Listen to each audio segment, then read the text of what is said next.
क्या आप सोच सकते हो 600 करोड़ की सेल एक दिन में? Impressive right?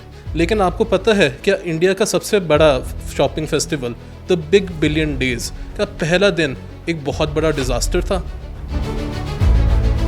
एक ऐसा डिजास्टर जिसने फ्लिपकार्ट को अंदर से हिला कर रख दिया, बट एक ऐसा डिजास्टर जिसका कमबैक जो था उसने पूरे ई कॉमर्स स्पेस में एक मिसाल छाप दी।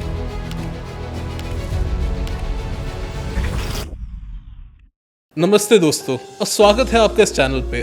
आज हम डिस्कस करने वाले हैं फ्लिपकार्ट का बिग बिलियन डे, जिसने ई कॉमर्स में शॉपिंग करने का तरीका ही चेंज कर दिया था। तो चलिए शुरू करते हैं। देखो, 2014 में फ्लिपकार्ट एक नया प्लेयर नहीं था, बट कंपटीशन बढ़ रहा था और Amazon इंडिया आ चुका था। सचिन और बिनी बंसल का विजन क्लियर था, इंडिया के शॉपिंग एक्सपीरियंस को बदलना है। कैसे? एक सेल जो उनकी 7th एनिवर्सरी को इंगेज करे, दिवाली के फेस्टिव मूड को कैपिटलाइज करे और बन जाए इंडियाज ग्रेटेस्ट सेल एवर। उनका गोल सिंपल था, डेली के 30 करोड़ सेल्स को सीधा 600 करोड़ सेल तक लेके जाना। अब इमेजिन करो 20x ग्रोथ और अपनी सप्लाई चेन और टेक कैपेबिलिटीज का ग्रैंड शो ऑफ करना। ये सिर्फ सेल्स नहीं थी दोस्तों, ये एक डिक्लेरेशन था कि फ्लिपकार्ट यहाँ रुकने नहीं आया है। ये बात है 2014 की। सपना बड़ा था तो तैयारी भी बड़ी होनी चाहिए थी। फ्लिपकार्ट ने ऐसे 5 कदम उठाए जिसके अंदर उन्हें ये था कि 1 गुना नहीं 10 गुना ज़्यादा ग्रोथ मिलनी चाहिए। उसके अंदर पहला आता है वेंडर्स। फ्लिपकार्ट ने अपने जो वेंडर्स थे उनका माल बढ़ाया। दूसरा आता है वेयर हाउस। फ्लिपकार्ट ने टायर 1, 2, 3 सिटी से लेकर गाँव तक अपने वेयर हाउसेस को एक्सपैंड किया। तीसरा, उन्होंने टेम्परेरी पर्पस के लिए डिलीवरी पर्सन्स को रिक्रूट किया ताकि जल्दी से जल्दी डिलीवरी हो सके। मैं बात कर रहा हूँ 2014 की। और चौथा, अपने टेक्निकल स्टाफ को भी इम्प्रूव किया ताकि ऐप के अंदर 2014 में कोई ग्लिच ना आए। पांचवा और मेन पॉइंट है मार्केटिंग का, जिसके अंदर फ्लिपकार्ट ने ऑनलाइन डिजिटल मार्केटिंग से लेकर बिलबोर्ड्स तक और पैम्फलेट्स तक एडवर्टाइजमेंट की ताकि हर जगह पे एक ही बात होनी चाहिए कि फ्लिपकार्ट ने बिग बिलियन डेज के नाम से शुरू किया है एक ऐसा फेस्टिवल जहां पे हमें सेल्स में प्रोडक्ट्स मिल सकते हैं। सुबह 6 बजे एम्प्लॉयज़ के लिए और 8 बजे बाकी सब के लिए बिग बिलियन डेज के ऑफर के दरवाजे खुल गए थे। टारगेट था 600 करोड़ का GMV और अब मान नहीं सकते कि ये टारगेट का 50% अगले 2 घंटे में ही अचीव हो गया था। क्या आपको याद है 2014 का वो दिन? क्या आपने भी फ्लिपकार्ट से कुछ ऑर्डर करा था? अगर करा था तो आप हमें बताइए अपनी स्टोरी नीचे कमेंट्स के अंदर। पर दोस्तों, ये स्टोरी यहाँ से ट्विस्ट लेती है। जैसे ही ट्रैफिक बढ़ा, सर्वर्स ने हाथ खड़े कर दिए। वेबसाइट क्रैश हो रही थी, ऐप तक अटक अटक के चल रही थी। जो आइटम्स मिनटों में सोल्ड आउट होने थे वो दिख ही नहीं रहे थे। कस्टमर्स फ्रस्ट्रेटेड थे। सोशल मीडिया पर जनता ने फ्लिपकार्ट बंद बजा दिया। लोग कह रहे थे ये बिग बिलियन डे नहीं, ये बिग ब्लंडर डे है। सोशल मीडिया पर हर तरफ क्रिटिसिज्म था एंड फ्लिपकार्ट को समझ आ गया था कि अब गलती हो गई है। और यहाँ आता है एक क्रूशियल मोमेंट। उन्होंने भागने के बजाय फेस किया एक पब्लिक अपॉलॉजी और उन्होंने अपनी गलती मानी और वो प्रॉमिस किया कि अगली बार से वो अपनी गलतियां सुधारेंगे। ये सिर्फ एक अपॉलॉजी नहीं थी, ये एक लेसन था। देन उन्होंने इन्वेस्ट किया सप्लाई चेन को ऑटोमेट करने में, बैक हैंड इंफ्रास्ट्रक्चर को स्केल करने में और ऐप ओनली मैकेनिज्म को सपोर्ट करने में। अब बात करते हैं अक्टूबर 2015 की। फ्लिपकार्ट ने 2014 में लॉस खाने के बाद भी 2015 में फिर से बिग बिलियन डेज के नाम से सेल शुरू की। वो एक दिन की नहीं, वो 5 दिनों की थी। फ्लिपकार्ट के पास इस बार 2015 में बेटर फुलफिलमेंट नेटवर्क था। दूसरा, उनके पास एक अच्छा डेटाबेस था जो उन्होंने ग्रैब किया 2014 के अंदर। वो डेटा को यूज़ करके उन्होंने मार्केट को पकड़ा इलेक्ट्रॉनिक्स और फैशन की। एंड हैरानी की बात यह है कि एक ही साल के अंदर अंदर उन्होंने 2000 करोड़ का GMV क्रॉस किया। एंड फ्लिपकार्ट 2015 में एक ऐसा मार्क सेट करना चाहता था, वो ये बताना चाहता था कि वो एक दिन के लिए सेल करने नहीं आए, वो ये एक एक्सपीरियंस शोकेस करना चाहते थे।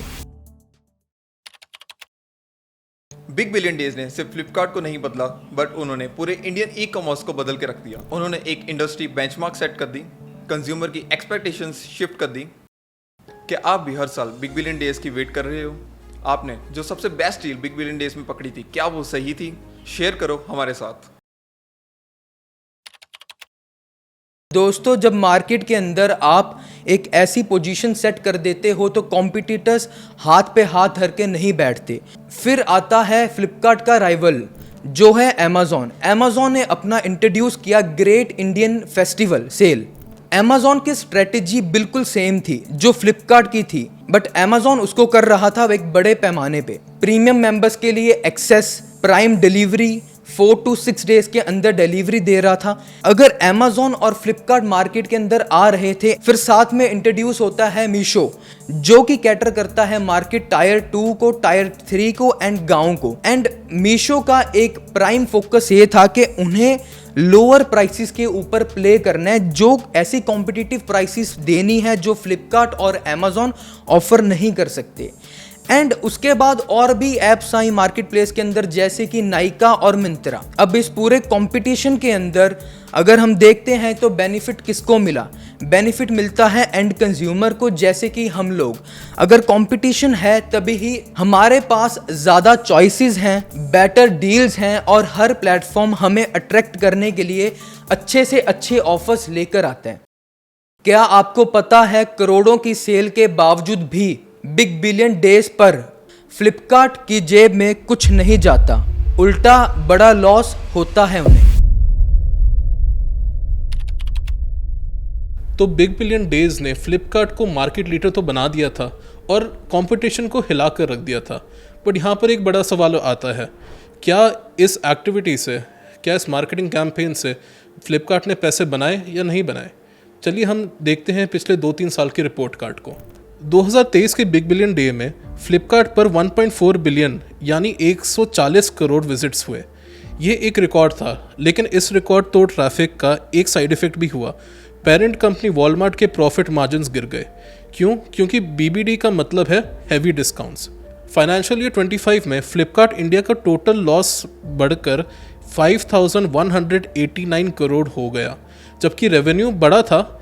इसका मतलब साफ है, कस्टमर खुश, सेल्स ऊपर, लेकिन कंपनी की जेब से पैसे जा रहे हैं। ये एक क्लासिक ट्रेड ऑफ है, customer acquisition versus profitability. Flipkart ने मार्केट शेयर जीतने के लिए प्रॉफिटेबिलिटी को साइड में रखा हुआ है। तो अगले 5 साल का प्लान क्या है? क्या फ्लिपकार्ट हमेशा लॉस में चलेगा? नहीं, एक्सपर्ट्स का मानना है तो फ्लिपकार्ट ने ऑलरेडी अपनी स्ट्रैटेजी बदल रखी है। तो वो नेक्स्ट ईयर से फोकस कर रहे हैं एआई पावर डिस्काउंट्स में। मतलब सबको ब्लैंकेट डिस्काउंट्स देने की जगह एआई का इस्तेमाल करके पर्सनलाइज ऑफर्स देना। इन हाउस ब्रांड, वो खुद के अपने ब्रांड्स बना रहे हैं जिनको वो खुद प्रमोट करके बेटर मार्जिन निकाल सकते हैं। एंड सेलर पार्टनरशिप्स, डिस्काउंट का बोझ भी वो सेलर्स के ऊपर वो डालेंगे ज़्यादा, जिससे कि उनका जो प्रॉफिट मार्जिन है वो एक अच्छे स्केल पे आ सके। तो दोस्तों, बिग बिलियन डेज की कहानी सिर्फ एक सेल तक नहीं है, ये कहानी है विजन की, ये एक डिज़ास्टर फेलियर से सीखने की और कस्टमर्स की सुनने की।